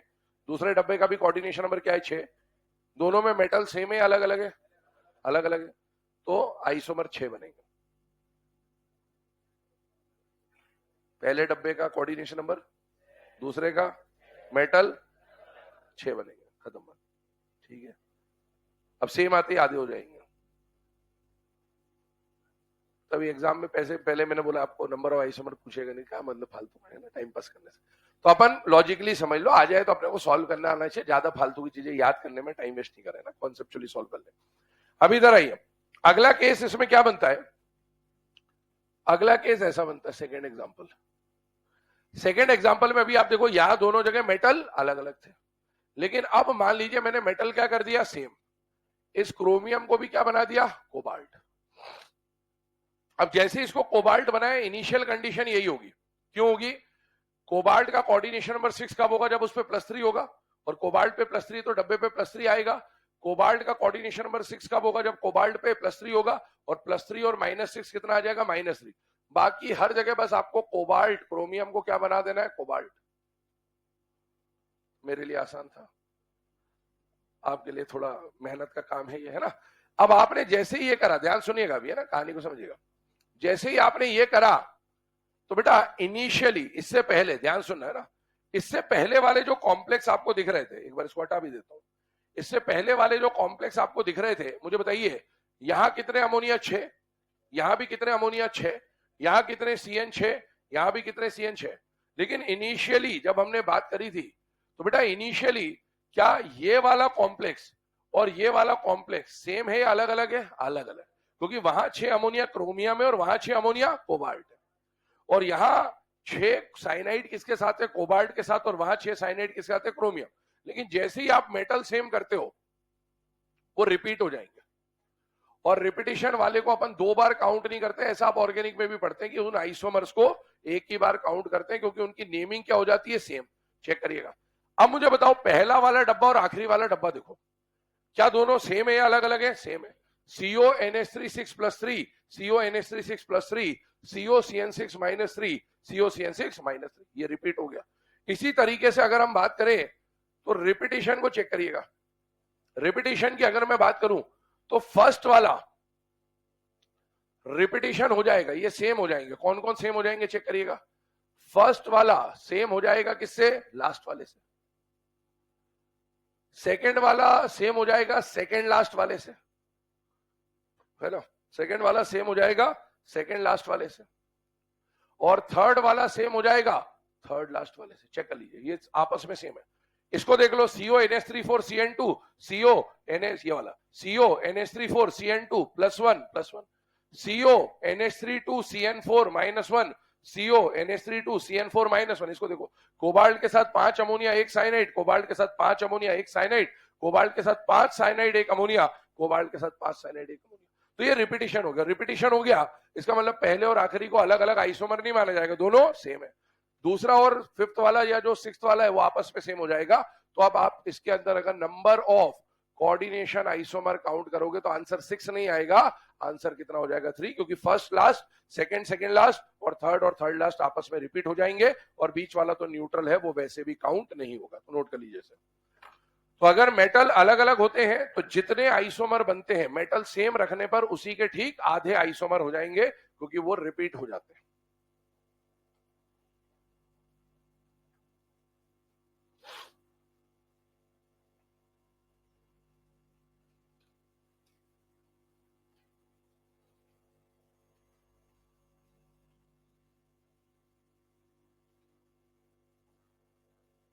अरे इसके लिए बोर्ड पे मत देखो, कॉपी में से देख के कर लो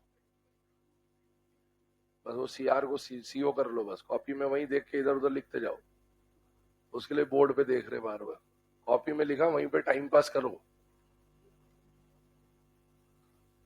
ऊपर देखोगे फिर नीचे देख के लिखोगे, टाइम ज्यादा लगेगा।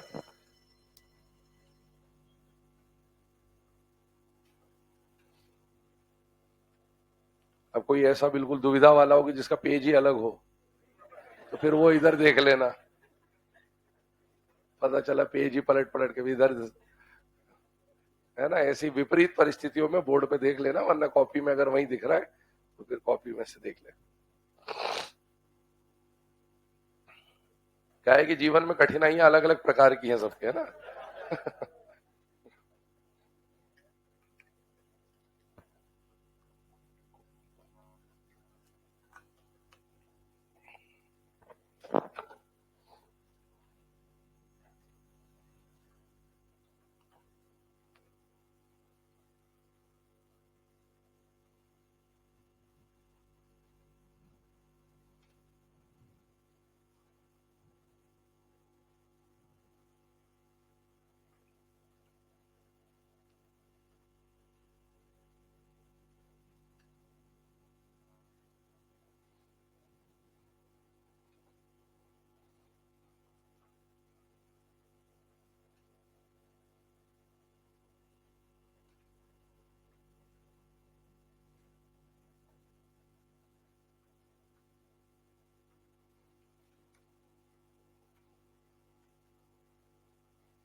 चलिए, है ना? यहाँ पर नंबर ऑफ कोऑर्डिनेशन आइसोमर्स कितने बने बेटा? 3, क्योंकि पहला और लास्ट, सेकंड और सेकंड लास्ट, थर्ड और थर्ड लास्ट आपस में क्या हो गए बेटा? सेम हो गए, रिपीट हो गए। आइए इसके कुछ और एग्जांपल्स पे बात करते हैं। अगला एग्जांपल जो आपके सामने आ रहा है ये अगेन कोऑर्डिनेशन आइसोमेरिज्म का ही दूसरा टाइप है। कोऑर्डिनेशन आइसोमेरिज्म में हमने क्या बोला? 2 डब्बे होने चाहिए, डब्बों पे चार्ज होना चाहिए और लिगेंड्स का क्या होना चाहिए बेटा? एक्सचेंज। आइए इधर देखिए, इस कॉम्प्लेक्स को देखिएगा, क्या यहाँ पर 2 डब्बे हैं या नहीं बेटा? है। और दोनों में लिगेंड्स का एक्सचेंज हमने ऑलरेडी करा दिया। इधर देखिएगा, पहले जगह आपको कोबाल्ट के साथ 6 अमोनिया और क्रोमियम के साथ 3 ऑक्सिलेट। बेटा मेटल का कोऑर्डिनेशन नंबर यहां पर क्या है? 6। यहां मेटल का कोऑर्डिनेशन नंबर 3 है या 6 है? 6 है, क्योंकि एक ऑक्सिलेट हो तो 3 ऑक्सिलेटो 6 जगह। क्या यहां पर कोई रिंग बनेगी कि नहीं बनेगी? बनेगी। इसमें कोई रिंग, उसमें रिंग, कितनी रिंग बनेगी? 3। बात समझ में आती है? ठीक है ना। जितनी ज्यादा रिंग, कॉम्प्लेक्स की स्टेबिलिटी उतनी ज्यादा। आगे बढ़े। अब यहां पर देखो 6 अमोनिया 3 ऑक्सिलेटो। बेटा लिगेंड जब एक्सचेंज कराओगे तो ये बाइडेंटेड है, तो जब एक ऑक्सिलेटो इधर आएगा तो 2 अमोनिया भेजने पड़ेंगे ताकि कोऑर्डिनेशन नंबर मेंटेन रहे। अब चेक करो, कोबाल्ट का कोऑर्डिनेशन नंबर 6, चार्ज दिख नहीं रहा तो चार्ज निकाल रहे हैं हम लोग। कोबाल्ट का कोऑर्डिनेशन नंबर 6 कब होगा? जब कोबाल्ट पे चार्ज होगा +3। क्रोमियम का कोऑर्डिनेशन नंबर 6 कब होगा? जब क्रोमियम पे भी +3 होगा। और अगर आप यहां पर देखोगे तो डब्बे पे आ जाएगा +3 और यहां डब्बे पे आ जाएगा -3। 2 डब्बे हैं, डब्बों पर चार्ज है, अब लिगेंड का एक्सचेंज कराना है। तो बेटा एक ऑक्सिलेटो इधर आएगा तो 2 अमोनिया उधर जाएंगे, फिर एक ऑक्सिलेटो इधर आएगा तो 2 अमोनिया उधर जाएंगे, फिर एक ऑक्सिलेटो इधर आएगा तो 2 अमोनिया उधर जाएंगे। ये 4 पॉसिबिलिटी बन रही है। हमने लिगेंड का एक्सचेंज करा लिया, 2 डब्बे दिख रहे हैं, लेकिन अब डब्बों पर चार्ज बचा है या नहीं बचा वो देख लें एक बार। कोबाल्ट +3, यहां पर भी कोबाल्ट +3, अमोनिया 0, एक ऑक्सिलेटो पे -2, तो +3 और -2 कितना आ जाएगा? +1। एक कोबाल्ट पे +3 है, 2 ऑक्सिलेटो पे -4 है, +3 -4 -1। कोबाल्ट पे +3, ऑक्सिलेटो पे -6, कितना आ जाएगा? -3। सेम इसका बैलेंस यहां कर दो, वही आएगा, चेक कर लीजिएगा, ये आ गया। अब मुझे बताओ हर जगह इसमें कोई न्यूट्रल कॉम्प्लेक्स है क्या? नहीं। न्यूट्रल होता तो उसको काउंट नहीं करते। क्या हर जगह 2-2 डब्बे हैं? यस। डब्बों पर चार्ज है? यस। क्या लिगेंड का भी एक्सचेंज हुआ है? यस। मतलब ये सारे के सारे क्या बन गए बेटा? Coordination isomers. तो यहां पर अगर आपसे कोई पूछे कि नंबर ऑफ कोऑर्डिनेशन आइसोमर्स कितने हैं? 4। अभी सुनिएगा ध्यान से। अभी दोनों जगह डब्बों में देखो मेटल सेम है, अलग अलग है? अलग अलग। मान लो मैं मेटल सेम कर देता तो पहला और आखिरी रिपीट हो जाता। इमेजिन कर लीजिए, क्रोमियम को अगर मैं कोबाल्ट कर दूं, हर जगह कोबाल्ट कर दूं, तो पहला और आखिरी सेम हो जाता, और सेकंड लास्ट सेम हो जाता। तो 4 बनते या 2 बनते? 2। नोट कर लीजिए। तो वो सेकंड केस हम लिख नहीं रहे, बट अपने को आइडिया होना चाहिए कि भाई उस केस में नंबर ऑफ आइसोमर्स में रिपीटेशन आ जाएगा, तो उस हिसाब से काउंटिंग होगी।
चलिए ना, अब इसके बाद आते हैं बेटा लास्ट वाले एग्जाम्पल पे। लास्ट एग्जाम्पल जो आपके सामने आ रहा है वो आ रहा है सिल्वर का अमाइन कॉम्प्लेक्स और सिल्वर का साइनाइड कॉम्प्लेक्स। ये हमने आईयूपीएससी नॉमेनक्लेचर में भी डिस्कस किया हुआ एग्जाम्पल है। यहाँ पर अगेन यहाँ पर चार्ज 1 और 1 दिख रहा है, 2 डब्बे दिख रहे हैं, चार्ज नहीं दिख रहा, तो चार्ज पहचान लेना है। सिल्वर का कोऑर्डिनेशन नंबर 2 कब होता है? जब सिल्वर पे +1 होता है। सिल्वर का कोऑर्डिनेशन नंबर 2 कब होता है? जब सिल्वर पे +1 होता है। सिल्वर पे +1 अमोनिया न्यूट्रल है तो डब्बे पे प्लस आ जाएगा, सिल्वर पे +1 और साइनाइड पे -2 तो डब्बे पे माइनस आ जाएगा। अब चेक करिए क्या दोनों डब्बों पे चार्ज है या नहीं है? बेटा है, और 2 डब्बे भी है, डब्बे पे चार्ज। अब लिगेंड को क्या करना है? एक्सचेंज। कोऑर्डिनेशन नंबर मेंटेन करके चलना है 2, ये भी मोनोडेंटेट, ये भी मोनोडेंटेट, तो एक CN इधर, एक अमोनिया इधर, फिर एक CN इधर, एक अमोनिया इधर। तो बेटा इसकी जो 2 पॉसिबिलिटी बन रही है उसको ड्रॉ कर लेते हैं। यहां पर NH3CN एक बार तो ये आ जाएगा, और एक बार दोनों CN इधर आ जाएंगे, तो ये CN2 ऐसा हो जाएगा। यहां पर चेक करेंगे तो यहां पर आ जाएगा एक CN एक अमोनिया, क्योंकि एक अमोनिया का एक्सचेंज किया, और दूसरे वाले केस में यहां दोनों अमोनिया आ जाएंगे।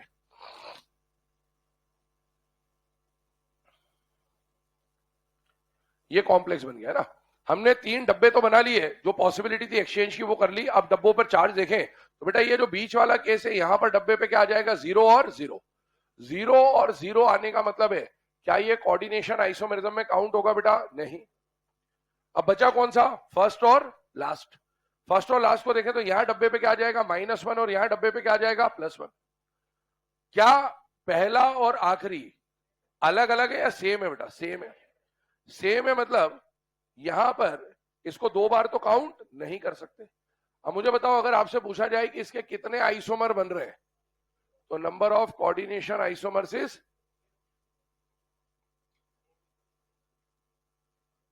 1 मत लिख देना। क्या उसने आइसोमेरिज्म दिखाया? अब आइसोमेरिज्म शो ही नहीं करा तो आइसोमर काउंट कैसे करोगे? है ना, तो 0 मानेंगे। आइसोमेरिज्म शो ही नहीं किया उसने। पहला और आखिरी सेम ही है। सेम ही मतलब आइसोमेरिज्म हुआ ही नहीं।